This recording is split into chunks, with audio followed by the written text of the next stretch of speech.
હવે જોઈએ next topic, નિયમિત વર્તુળ ગતિ.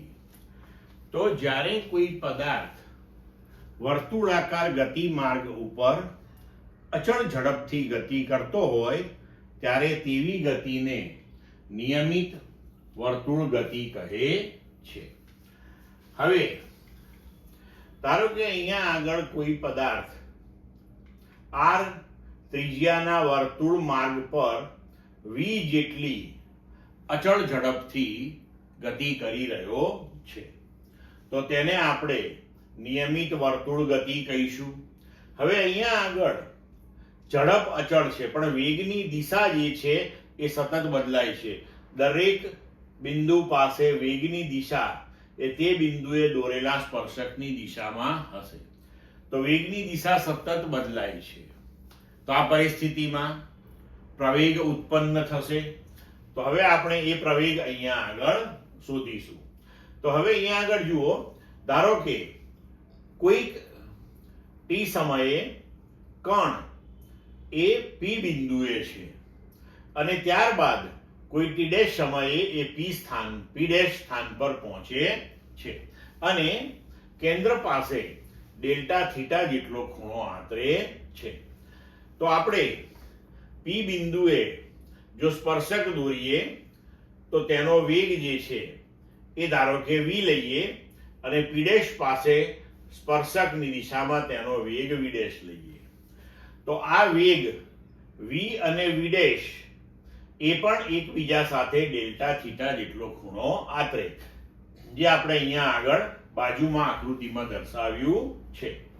તો હવે અહીંયા આગળ આપણે જોઈ શકીએ છીએ કે પદાર્થ કણ એ p થી જ્યારે p' પર પહોંચે ત્યારે તેનું સ્થાનાંતર ડેલ્ટા r જેટલું થયું છે અને તેના વેગની અંદર ફેરફાર આપણે ડેલ્ટા v જેટલો અહીંયા આકૃતિ 2 માં દર્શાવ્યા મુજબ રજૂ કરી શકીએ. તો ભૂમિતિ પરથી આપણે સમજી શકીએ કે ત્રિકોણ CPP' અને ત્રિકોણ GHI આ સમરૂપ ત્રિકોણો થશે. હવે સમરૂપ ત્રિકોણોની શરત અનુસાર આપણે લખી શકીએ કે HI/HG બરાબર PP'/PC. હવે આના મૂલ્યો ગોઠવી દઈએ. તો HI એટલે વેગના મૂલ્યમાં થતો ફેરફાર ભાગ્યા HG એટલે કે વેગનું મૂલ્ય એના બરાબર PP' એટલે સ્થાનાંતરનું મૂલ્ય અપોન CP એટલે કે વર્તુળાકાર ગતિ માર્ગની ત્રિજ્યા. બરોબર, અહીં આપણે કેપિટલ R લીધી છે, તો એ આકૃતિમાં પણ કેપિટલ R લખો, વાંધો નથી કઈ. બરોબર, તો હવે ડેલ્ટા v ને સૂત્રનો કરતા બનાવીએ, તેના બરાબર v delta r upon r લખી શકીએ.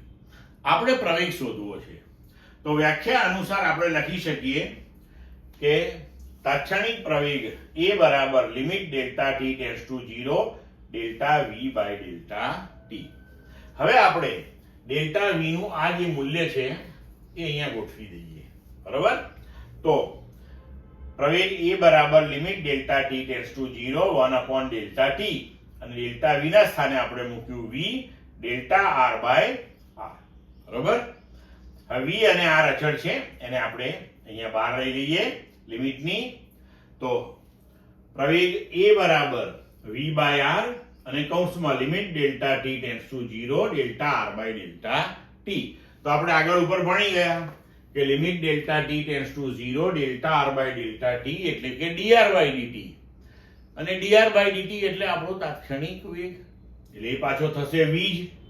તો હવે આના બદલે આપણે અહીંયા v મૂકી દઈએ, તો પ્રવેગનું મૂલ્ય થયું v² બાય r. હવે પ્રવેગની જે દિશા છે એ વેગના ફેરફારની દિશામાં હોય. જુઓ અહીંયા સમીકરણમાં આપણે જોઈ શકીએ છીએ, તો પ્રવેગની દિશા એ વેગના ફેરફારની દિશામાં હોય.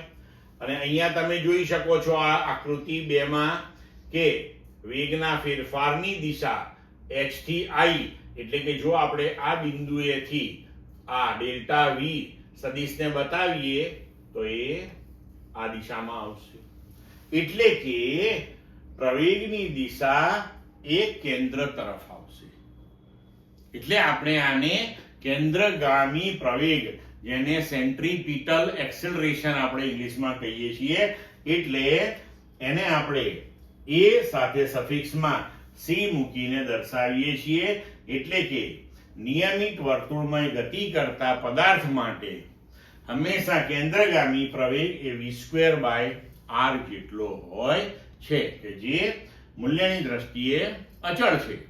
પ્રવેગની દિશા સતત બદલાતી જશે, એ હંમેશા કોઈ પણ બિંદુએથી કેન્દ્ર તરફ હશે. પડી સમજ મિત્રો? હવે આગળ વધીએ. આની અંદર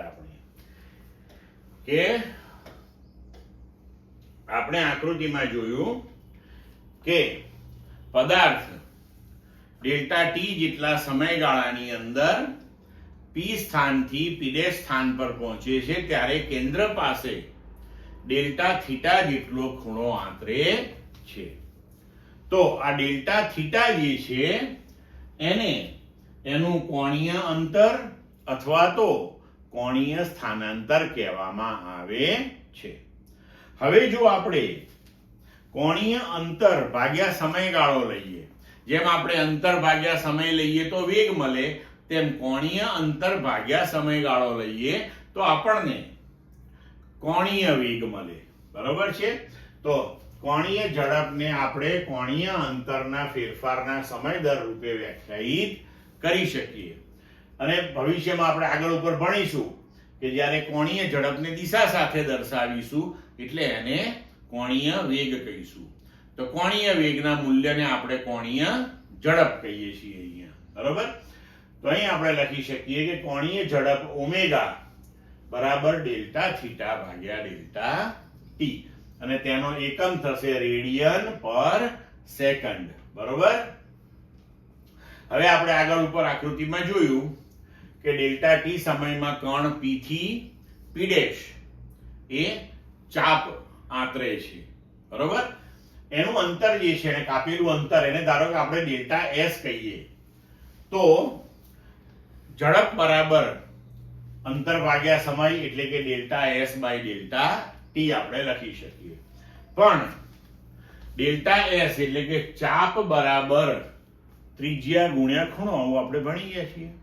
તો હવે આ મૂલ્ય આપણે અહીંયા ગોઠવી દઈએ તો v બરાબર r delta theta by delta T, તો ઝડપ v બરાબર r ઓમેગા થયું. બરોબર? હવે આપણી પાસે આ સૂત્ર આવ્યું v બરાબર r ઓમેગા. આ એક અગત્યનું સૂત્ર છે, તમે યાદ રાખજો. હવે આપણો જે કેન્દ્રગામી પ્રવેગ છે તેને આપણે ઓમેગાના પદમાં રજૂ કરીએ.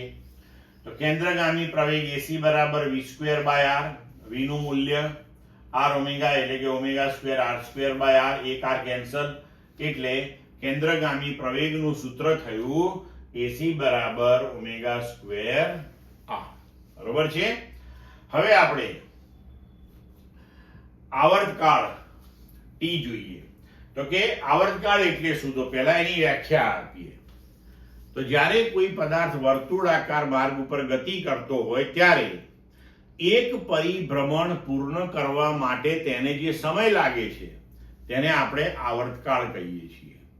અને અહીંયા બીજું પણ યાદ રાખજો તમે કે એક પરિભ્રમણ પૂર્ણ કરવા માટે જે સમય છે તેને આપણે આવર્તકાળ કહીએ છીએ, જેને કેપિટલ T થી દર્શાવીએ છીએ. તો કેપિટલ T સમયમાં એક પરિભ્રમણ પૂર્ણ કરે તો 1 સેકન્ડમાં કેટલા? આવી 83 મૂકીએ ધારો કે આપણે, તો આપણે લખી શકીએ કે 1 સેકન્ડમાં પૂર્ણ થતા પરિભ્રમણોની સંખ્યા કેટલી થાય? 1/t. તો તેને તેની આવૃત્તિ કહેવામાં આવે છે. તેને તેની આવૃત્તિ કહેવામાં આવે છે. તો હવે 1 સેકન્ડમાં પદાર્થ જ્યારે એક પરિભ્રમણ પૂર્ણ કરે ત્યારે તેનું કોણીય સ્થાનાંતર કેટલું થાય? તો કે આખું પરિભ્રમણ પૂર્ણ કરે ત્યારે કેન્દ્ર પાસેથી 2π રેડિયનનો ખૂણો આંતરે. બરોબર છે? તો આપણે લખી શકીએ કે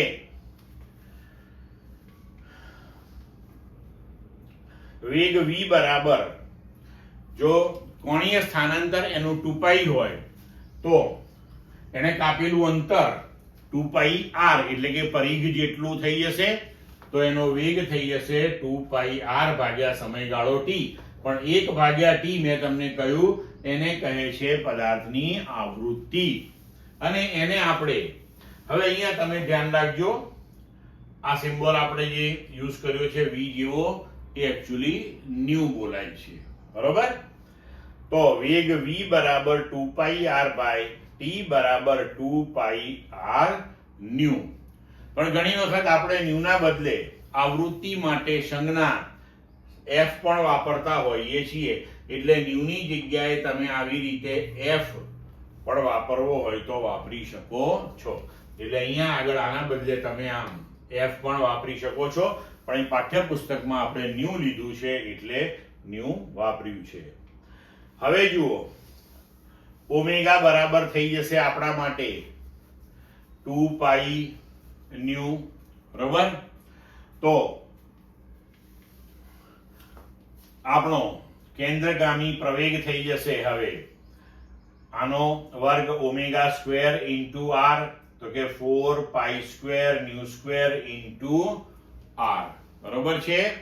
તો આ થયું આપણી નિયમિત વર્તુળમય ગતિ.